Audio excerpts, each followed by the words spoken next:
My presentation has one simple idea in it, but I'll see what you think of it. Starting off with a photograph of Muhammad Abdul, which I'm sure you know the photograph. You may not know where that photograph was taken, however, because of course that's Muhammad Abdul in London, so that's appropriate for us here. At one point, the approach to tafsir and to Islam associated with and typified by the name of Muhammad Abdul appeared to be in the ascendant. Today, this is no longer the case.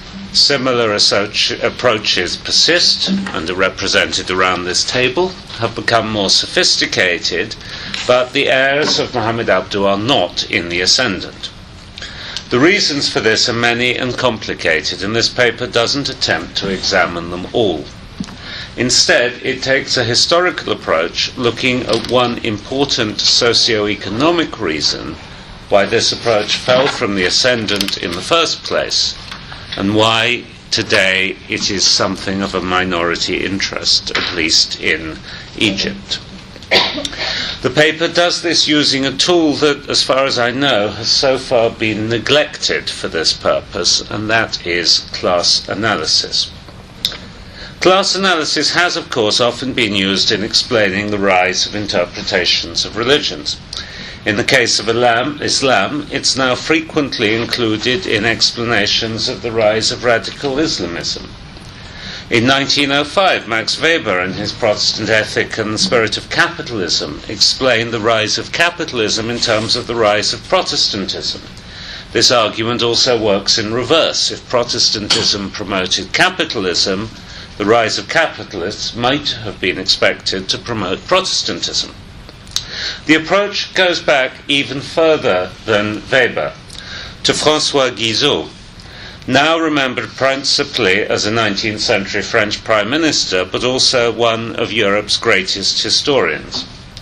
Guizot's work was an inspiration not only for European thinkers such as Karl Marx, but also for Muhammad Abdul, and it's perhaps strange that so little attention is paid to him today.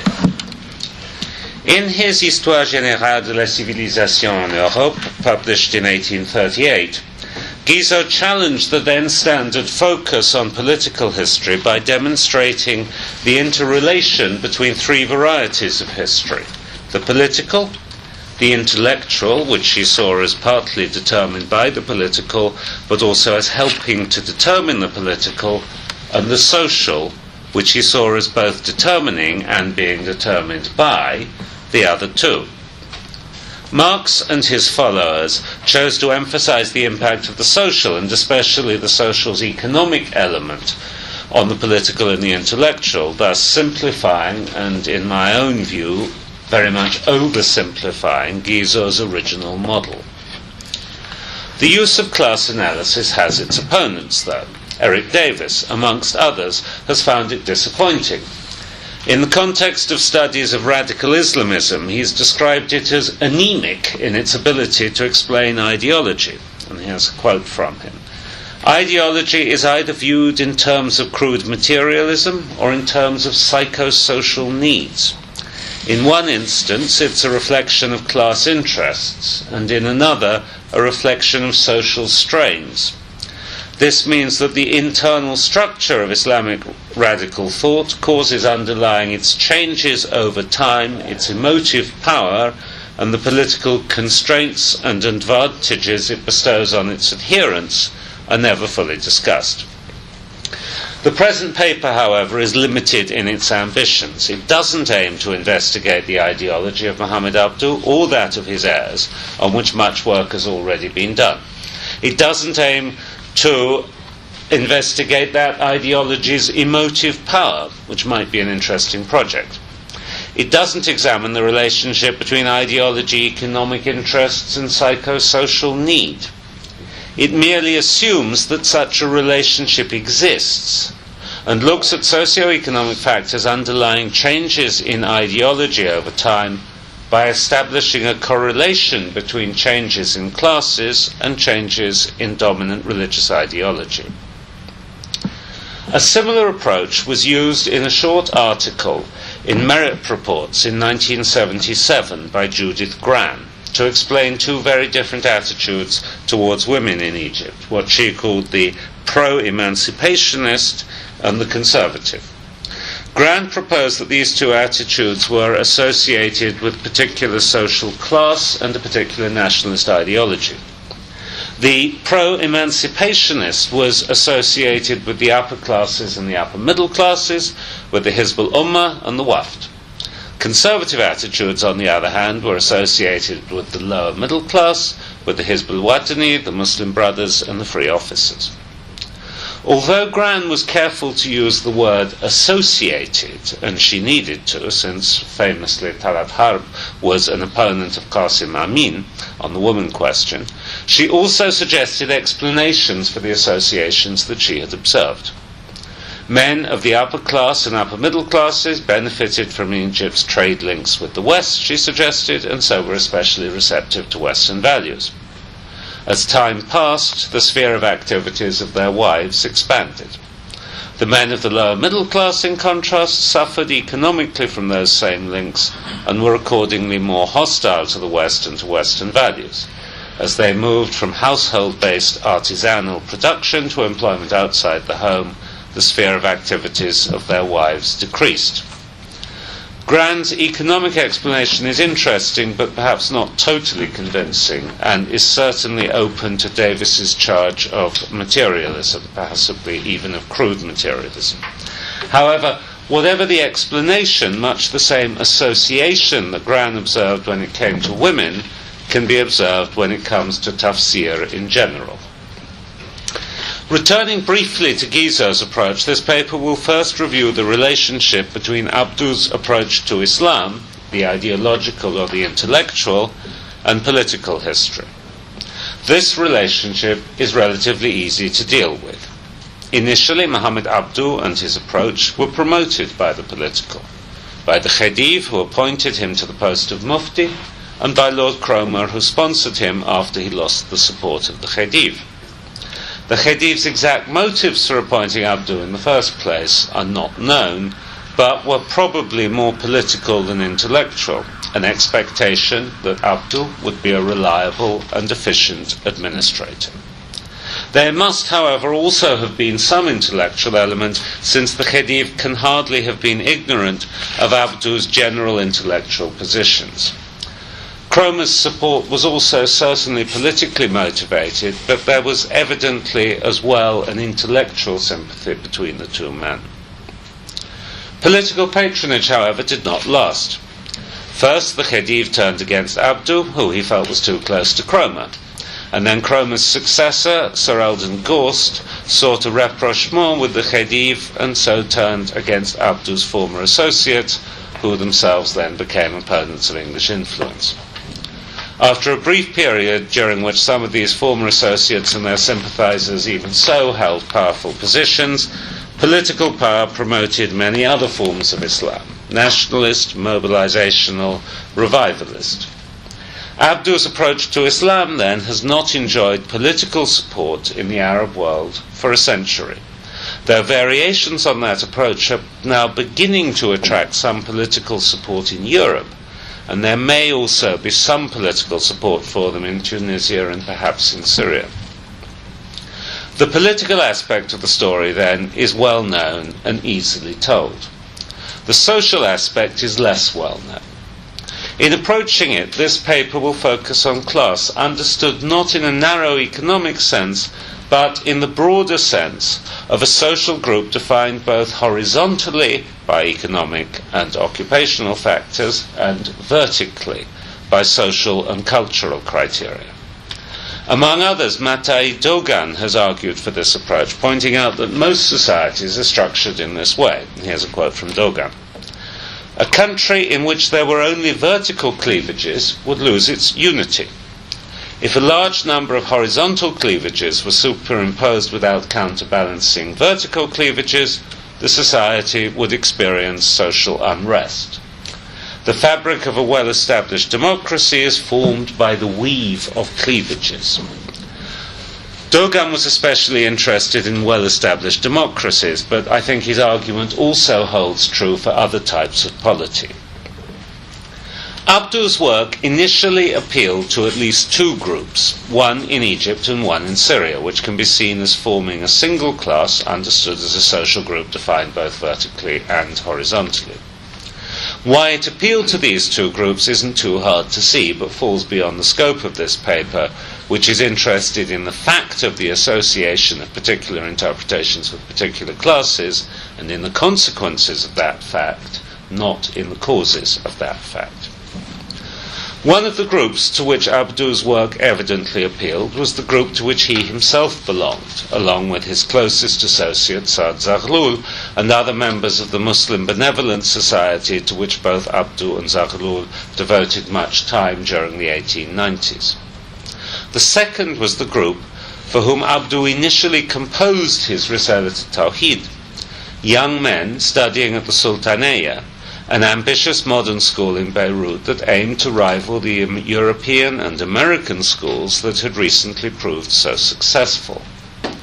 Abdu's approach may also have appealed to other groups as well.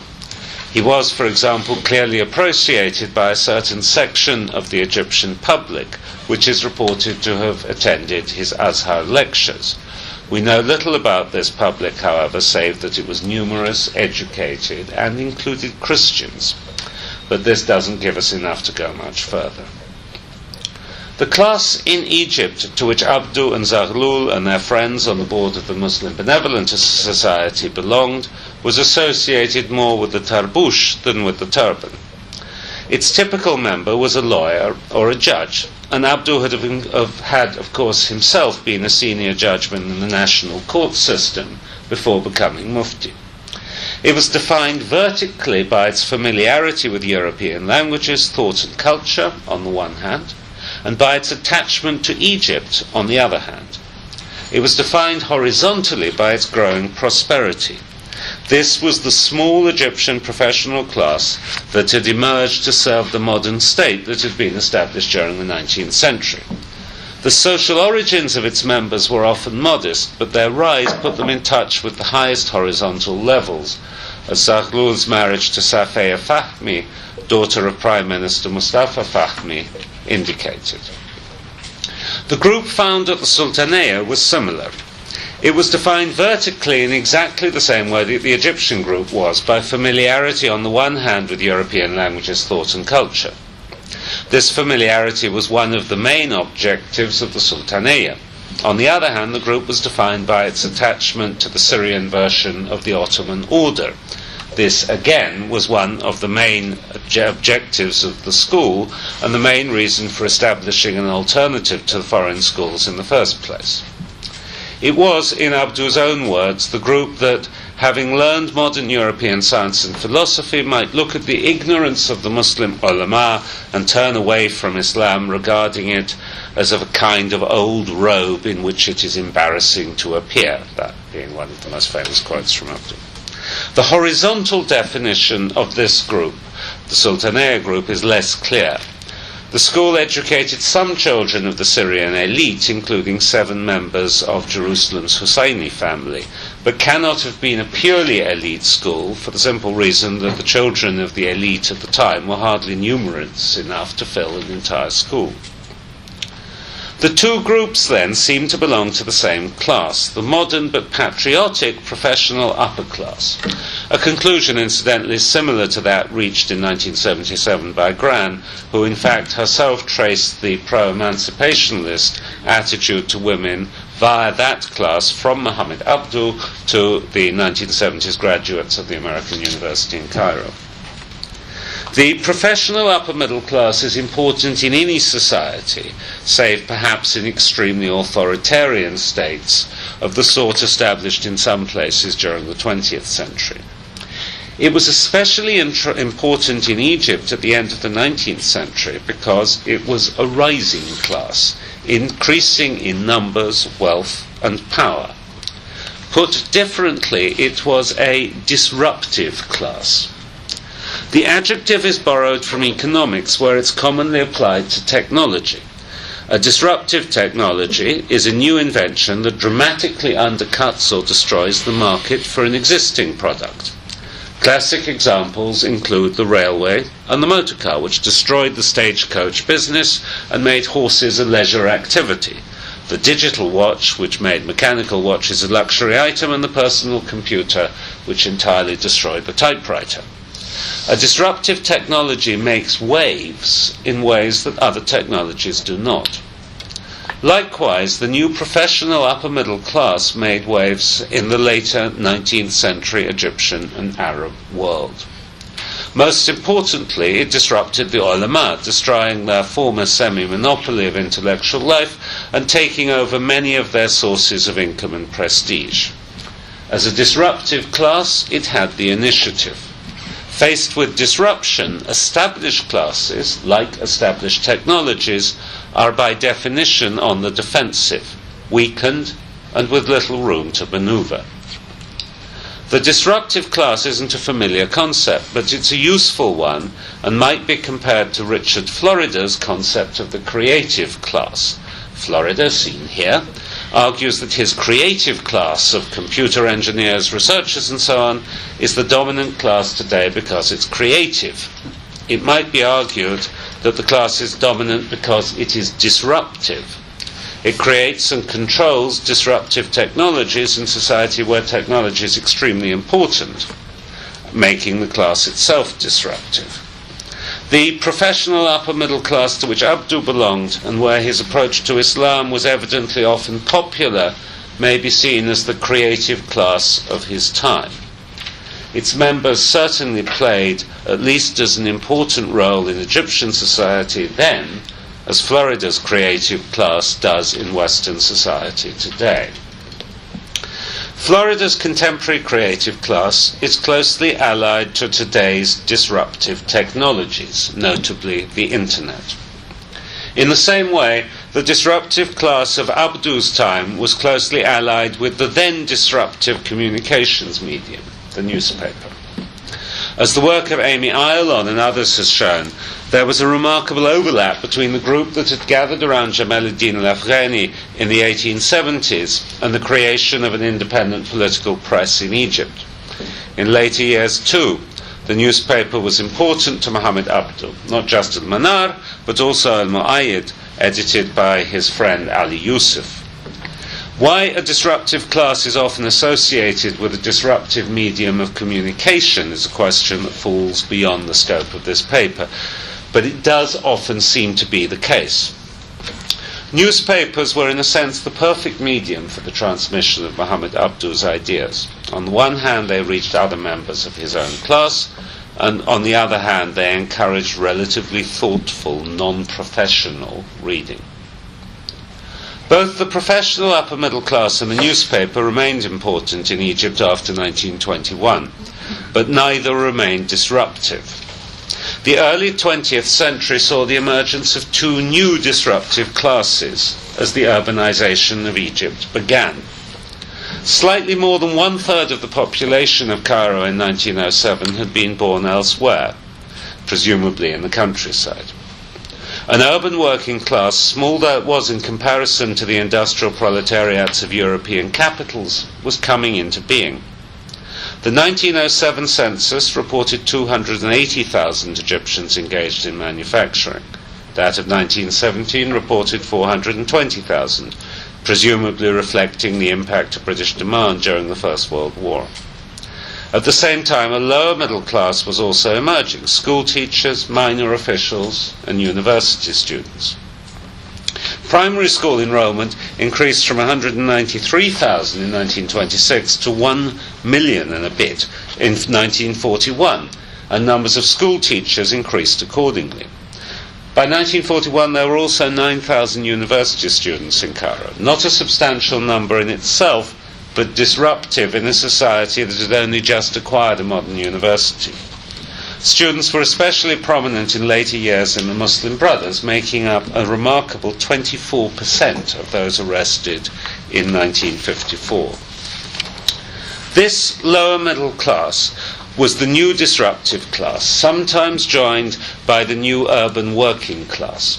Demonstrations and strikes became a regular part of Egyptian political life after 1919, and especially from the 1930s, led by the lower middle class, including students, and sometimes joined by the small urban working class. Joe Binin and Zachary Lockman have shown the disruptive impact of these classes on the society and politics of the period. Both these new disruptive classes differed from the professional upper middle class horizontally in terms of their economic position and their relationship to political power. They also differed from it vertically. They were familiar with European languages, thought and culture, but only superficially so, having in general been educated in Arabic language schools rather than the French and English language schools favoured by the upper middle classes.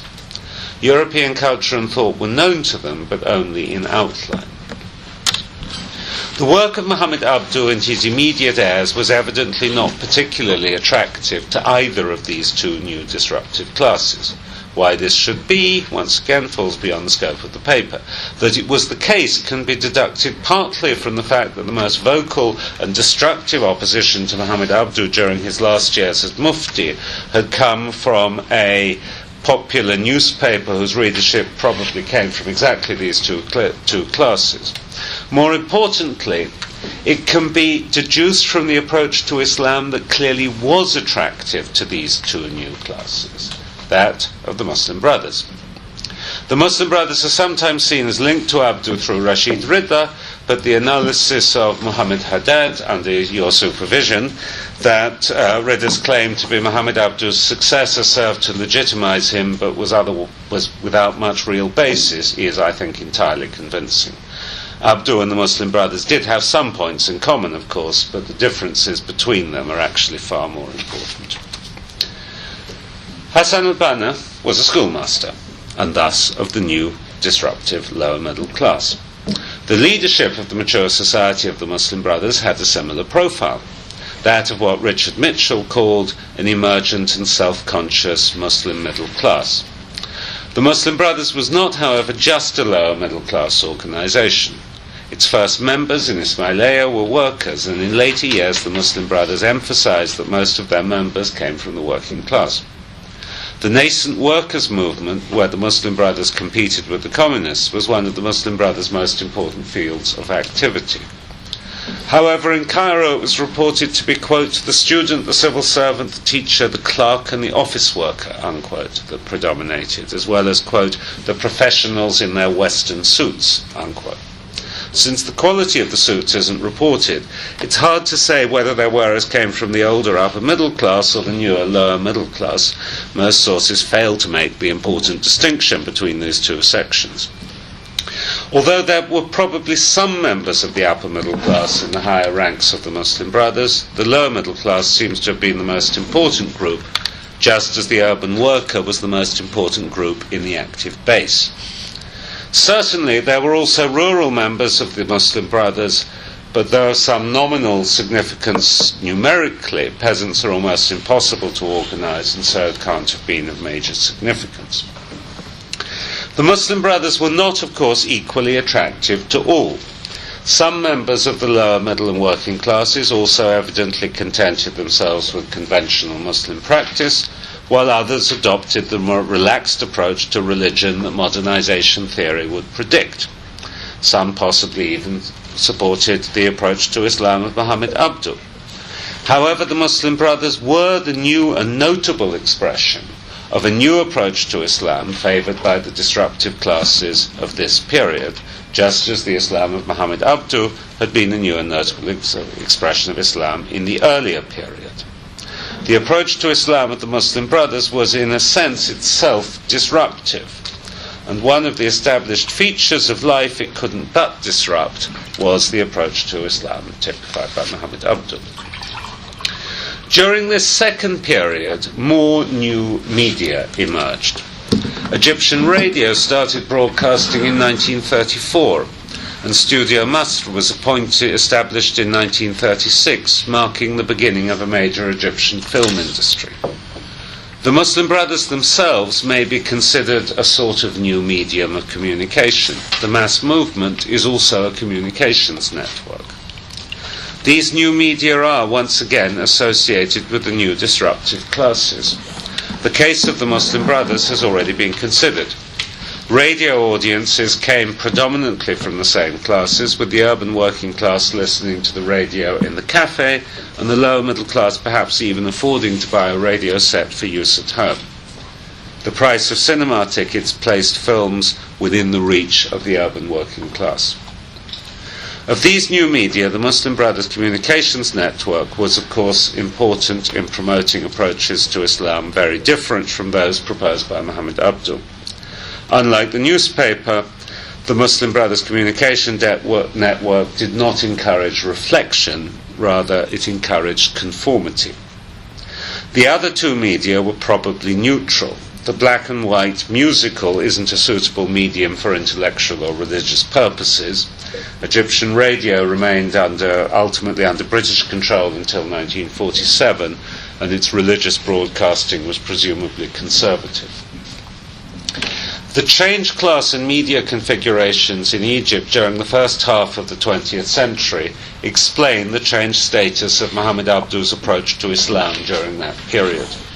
Whatever else happened, Muhammad Abduh's approach could hardly have maintained its ascendancy against the rise of the new disruptive classes that favoured the approach of the Muslim Brothers. Heirs of Muhammad Abduh, such as Taha Hussein and Ali Abdul Razik, were active in this period, but their voices were in competition with new voices, not just the old voices of the ulama that Muhammad Abduh had competed with, but the new and powerful voices of the Muslim Brothers. Two further shifts during the 20th century can be identified. One of these is the period of Arab nationalism typified by the presidency of Gamal Abdel Nasser, and the other is the period of the Islamic resurgence. The most important difference between the period of Arab nationalism and the periods that preceded it was political, not social. The Nasserite state established a monopoly over information in the public sphere that gave little scope for any dissenting voices. This wasn't so much a period in which a new disruptive class appeared then, as one in which earlier developments reached a conclusion. The two disruptive classes of earlier in the century finally replaced the dominant class of Muhammad Abduh's time, the lower middle class leading and the urban working class following. The urban working class had continued to expand, growing significantly during the Second World War in response to the needs of the British war effort, as well as the decline in imports, though this expansion was in some ways temporary, as the end of the Second World War brought mass unemployment among those whom the war had employed. The class origin of Nasser's army officers and senior officials is unclear, but this group did not represent a new class. They portrayed themselves as lower middle class, according to Joel Gordon, in order to solidify their populist base, but may not always have been as lower middle class as they seemed. They were not of the upper class and upper middle class background that had dominated the military academy before 1937, but some were sons of architects, engineers, or judges. They formed a new class in horizontal terms as they established control over Egypt and began to enjoy the fruits of that control. But in vertical terms, there was less change. Such change as there was delayed until subsequent generations. Power and prosperity did not make the dominant class of Nasser's Egypt interested in European thought, unless Soviet ideology can be considered European. Whatever approach to Islam was attractive to the urban working class of the 1960s, the Nasserite state's monopoly over information in the public sphere meant that it was the Islam of that section of the lower middle class that had taken power that mattered. As is well known, this might almost have been the approach of the Muslim Brothers, to whom many of the free officers had once been close. In the event, however, politics intervened. The logic of the consolidation of power led to the suppression of the Muslim Brothers, and thus to a silence in which the voices of the ulama unexpectedly, briefly, re-emerged. The period of Arab nationalism was a continuation of the first period of the 20th century. The period of the Islamic resurgence that succeeded it marked a new discontinuity and coincided with the emergence of a new disruptive class and of a new medium of communication, as well as coinciding with the weakening of the Nasserist state. The new disruptive classes in Egypt were public sector employees and the urban poor. The urban poor had always existed, but the size of this class increased dramatically during the last decades of the 20th century, as the total population of Egypt grew dramatically, driving urbanization. Cairo famously grew from about 3 million inhabitants to about 8 million in 1976, and then to probably more than 15 million by the end of the century. Some of this increase reflected natural growth, but much, perhaps most, came from rural immigration. Reliable statistics do not exist, but it's clear that many, or even most of these new Cairenes lived in poverty. By many measures, Nasser's industrialization program was not a success, but it did create a massive new class of public sector employees, to which university students can be added. The 9,000 university students of 1941 were in the lower middle class. The 3.5 million Egyptians who graduated from universities, technical and vocational institutions during the 8 years between 1983 and 1991 were in a different class, both horizontally and vertically. As a result of employment guarantees dating from the 1960s, government and public sector employment, as well as the tertiary education certificates that gave access to them, grew steadily until, during the 1980s and 1990s, about 1/3 of Egypt's labour force was working for the state in one way or another. As the drain on the state budget of paying the salaries of so many unproductive employees grew, inflation was allowed to erode the real value of wages, which had never been high and which fell by some 60% between 1981 and 1986 and continued to fall thereafter. Horizontally, these two disruptive classes differ. Public sector employees and students enjoyed slightly more economic security and social status than the urban poor. Vertically, however, they're more uniform, characterized by poor education and probably an inherited religious practice and piety, often of rural origin. That their education was poor is clear. This was the result of a dramatic increase in enrollments without commensurate increases in funding, and of a shortage of qualified teachers. Even the pre-existing educational system, which was of relatively recent date, wasn't without its own problems. The millions of university graduates, let alone the others, had in most cases only limited knowledge of their own thought and culture, and very minimal familiarity with European languages, thought and culture. The inherited religious practice and piety is harder to establish, but is what is suggested by casual observation. Again, the work of Muhammad Abduh and his successors was not attractive to the new disruptive classes, and again this can be seen by examining what approach to Islam was attractive. The Islam of the Muslim Brothers clearly retained some appeal, though of course the Muslim Brothers of the 1990s differed in many ways from those of the 1930s. This time, the most striking development was the spread of public piety. Congregations at Friday prayers spread beyond the mosque into the street.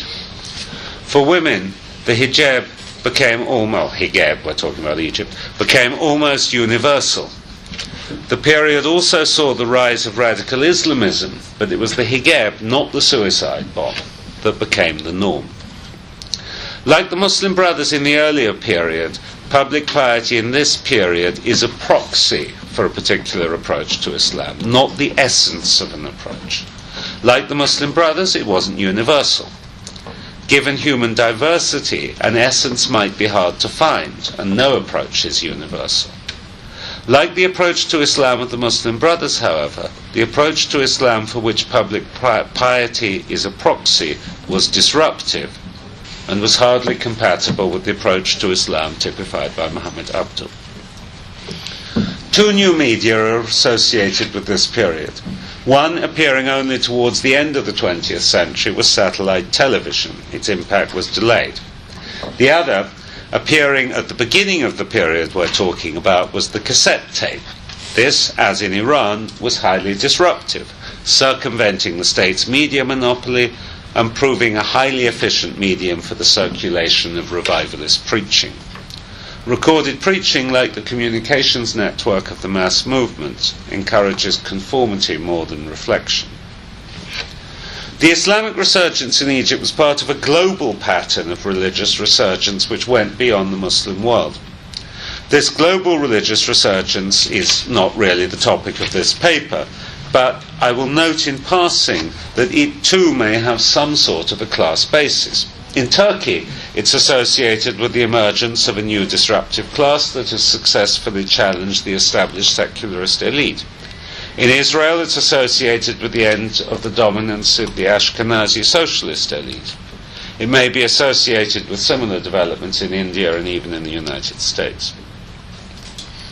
An analysis of the rise and nature of new disruptive classes and new communications media since the death of Muhammad Abduh casts light on the reasons for the continuing limited enthusiasm for his approach to Islam, an approach which had once seemed in the ascendant, as indeed it had been, encouraged as it was by the new disruptive class and new media of the late 19th century. This doesn't mean, of course, that there weren't other factors at work. Lest this paper seem overly deterministic or even simplistic, it should be repeated that its purpose isn't to advance a total explanation of the waning of receptivity to Abduh's approach, but rather to draw attention to two of the many social factors which, together with political factors, must have had a significant impact on Egyptian and Islamic intellectual history. Before Abduh, the approaches of the ulama reigned almost unchallenged. What challenges there were from the Wahhabis or the Sanusis, for example, came from the periphery and had little impact in places such as Cairo.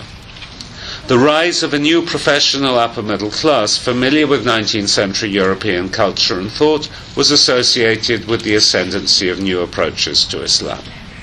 During the first half of the 20th century, as Cairo's working class and lower middle class grew, it was the Islam of the Muslim Brothers that was ascendant, not universal, but disruptive, until the political changes resulting from the establishment of the Nasserite state suppressed all dissenting voices. By the end of the 20th century, it was no longer the industrial working class and the lower middle class that were growing, but the urban poor and the underpaid public sector employee. Although there is no proxy for the approach to Islam of these classes, as obvious as the Muslim Brothers is for the second period, public piety seems to be the best proxy, and again this was disruptive, and again the disruptive approach was very different from the approach typified by Muhammad Abduh. Whatever the merits of Abduh's approach to Islam, an approach that appealed to the newspaper reading middle class of the 1890s could hardly be expected to appeal to the industrial worker listening to a member of the lower middle class at a meeting of the Muslim Brothers in 1941, nor to a member of the urban poor listening to a cassette tape of a revivalist preacher in 1991. And that's that. Thank you. Actually, just about to the second. It's remarkable. Okay, we have a bit of a problem. We need to have time to discuss Professor Sedgwick's paper. People will be in desperate need of tea here before long, and we need to leave time for Professor Dahir's paper following. So I'm going to keep a fairly tight string. Let's say 10 minutes, and I'll give you a bit of slack. But then about 5 of we're going to break for a short tea break, and I think it will work if we do it that way. So comments or questions? Yes. I was impressed by the way you introduced the criterion of class difference into the discussion of the complex nature of Egyptian society at the time of Abdu and afterwards. Nowadays we tend to perceive Egyptian society with a post-Abd al-Nasirian bias. We conceive the society as an Arab society, Arab-speaking society. This was, as you have shown, not the case.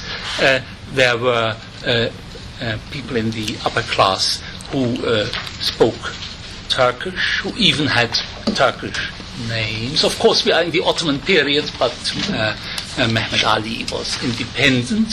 So the main thing was their Turkish background as far as language and civilized culture was concerned. As to the names, we have this poet, Egyptian poet, Yegen. The name is written Yakan, but this is Ottoman orthography, and Yegen means the son-in-law. There are other examples of that.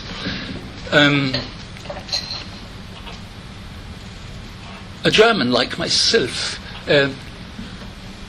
is somehow familiar with this sort of society because of a book which appeared in the 19th century and which many of us read in our youth as a child. The book written by a German engineer who tried to sell steam plows for the cotton industry. You know that cotton was a monoculture at that time, and this caused an economic crisis afterward. But he traveled through Egypt just making propaganda for the steam plow, which had just been invented in Germany. And then he wrote about his experience with Egypt. The book, the name of the man is Max Eid, and the book is called Zwischen Flug und Schraubstock, between plow and, now I do not know what Schraubstock is. This is another kind of tool which he advertised.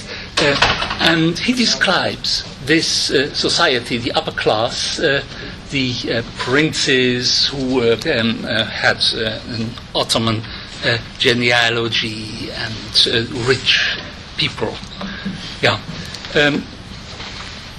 This is why I'm not surprised that one of the authors whom you mentioned for secondary literature, this Mr. Dogan, is, I seem, a Turk who is called Doran. Yes. Doran, I assume the Turks should be interested in this time. And just in order to end up with a question, I come back to Muhammad Abdu. Now we have heard a lot of suggestions about the background of Muhammad Abdu, and you introduced a new name, namely Guizot, the historian Guizot. I was waiting all the time for one name to come up, namely Auguste Comte. When Muhammad Abdu identifies religion and science, this corresponds exactly to Auguste Comte's theory of the three stages of civilization. The second stage being the stage of religion, and the third one being the stage of science. With Auguste Comte, this had a strong anti-Christian impetus or a bias. He thought religion is gone and the Christians were irrational. Now we are in the age of reason, and reason has to be identified with science. And then comes Muhammad Abdu and says, this is excellent, we are the Muslims, you came after Christianity 600, 700 years, and we represent reason. And because of that, also science. I always thought that this society, this upper society in Egypt, read French. They did not read English, and of course they didn't read German. If they had read German, they could have started with Hegel, who had somehow the same idea and got stuck with it, because he was following the world spirit, the Weltgeist, who ended up in Jesus. Then it goes on in the Christian East, but the Weltgeist gets stuck there, because then you get Byzantium, and Byzantium was completely backward in the view of Hegel. So we had to jump to the West, and he reached Charlemagne. And then he discovered that again there were the Dark Middle Ages, so he had to get as quickly as possible to the Reformation. And from the Reformation he jumped into the Prussian state and said the Prussian state is the end of civilization. There were, I think, at that time there were people in Germany who believed that. But again, a Muslim could have said, if you reach Jesus, why do you go to Charlemagne? Now we have Muhammad afterward. No Muslim said it because they didn't read German, and so they didn't know Hegel, but they knew Kant. And I still think that Kant is a decisive person in this respect. The reason that I mentioned Guizot, not Kant, is that Guizot, as well as being useful for Abdou, is one of my own basis of my own theoretical approach here, to draw attention to the relationship between the social and the intellectual, whereas I can't say I'm using Kant myself, and I'm not sure about Hegel either for these purposes. Yes, please. I have a question. I really enjoyed your presentation because it offers at the same time a very interesting and vivid description of continuities and ruptures. On the other hand, I wanted to ask you about your methodology, because you said, this is an expose that questions the reasons or the very process of the waning of a particular influence, that of Muhammad Abdou. So my question is, how do you measure the waning and the loss of influence, and waning from what exactly? The thing that really put me ill at ease in your presentation is the hijab, or the emergence of hijab in the 70s, a sign of waning of reformist thought such as Abdou had produced. It seems maybe Abdou would have been okay with the hijab after all, so it seems that there is a methodological question here that pops up in your presentation. That's an important question. Let's see if my answer satisfies you. Tell me. All right. The methodology is that I'm not trying to measure waning. No, I understand the measurement itself is the criteria for deciding that there is a loss of influence or a... I'm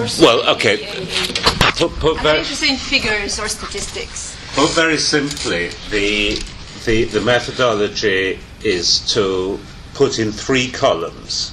Yeah. One column is what is the class which is disruptive, what I'm calling disruptive. Where are we getting growth in numbers, growth in influence, etc. And that's relatively easy, you just look at the statistics. Second column, which is very easy as well, is put in the communications medium, which is the new one of the period. So for those 2 columns, it's very easy. The one which is then most difficult is to put in the 3rd column, not what is waning, but what is ascendant. Okay? And, Muslim Brothers is obvious, really, that's the ascendant, that's what's in the ascendant in that period. I don't think one could argue for anything else. When we get to what I'm calling the period of the Islamic revival, public piety, that is the difficult bit. I agree. What does one put in there? The relationship to that? The relationship. See what I mean? The underlying assumption is that you can only have one ascendant at a time, and that's what you're questioning. In part, yes, but then why do you bring in Muhammad Abdou? Aren't you reconstructing the myth of something that has disappeared, which was the influence of Abdou? In a way, aren't you participating in the myth of Abdou, the reformer, who's not listened to today because we have what is called the revival? and fundamentalism. In a way, you don't need Muhammad Abdu in your presentation, unless you go deep into his influence at that time. Who was reading Abdu? Who was going to his classes? Who was writing? Where does his thought reappear? Exactly. Well, I mean, this is and what. there is a difference between intellectual elites like Abdu and also political elites like Hassan al-Banna. There is a difference there too, right? In types of elites, in elites typology. So. Okay, I mean, I think one can see one can get a reasonable idea of who is reading and appreciating Abdu at the time. And I think it is this upper middle class. I mean, one can see a lot of opposition coming from other areas, and also from the lower middle class even at the time. I don't know whether I'm recreating a myth here, because I think one can actually see in Egypt here, as on other occasions, that intellectual fashions are connected to social developments. I mean, if one moves outside Islam and looks at the case of the European Reformation, you've got your social changes going on. You've got educational changes, economic changes, and the way that our colleagues who work on the Reformation in Europe are doing things nowadays is that then they've lost interest in the ideas completely. They're simply looking at the social and economic changes going on at the period, which they think explain receptivity. So essentially, that's what I'm trying to do here. What about as a mufti? Yeah, we'll talk about it. Yeah. As a mufti, Yeah. the decision he took, how influential were they when they were taken, and how influential? I was thinking of, in particular, when earlier it was mentioned that one aspect of the question of superiority would be to say, well, if it were Islamic economics, etc. And somehow from Abdu, I believe we can draw that there is not such a thing as Islamic economics at all, because he had this fatwa, I believe, about the riba, basically allowing the same bank system, etc. Which, as far as we can see, had almost no impact whatsoever. Not even at the beginning, right? I mean, I think the way I see that is that Abdu is trying to make adjustments to understandings of Islam so that a Muslim can, with a good conscience, use standard 19th century financial instruments, bank accounts, insurance policies, things like that. And I don't, that might work for some people in his class, but it doesn't seem to have had a vast impact. What in the end turned out to have a big impact was the alternative approach, which is being used at present, which is to adjust the nature of the financial instruments slightly. And that produces all this Islamic finance stuff, which seems to be extremely successful. So I think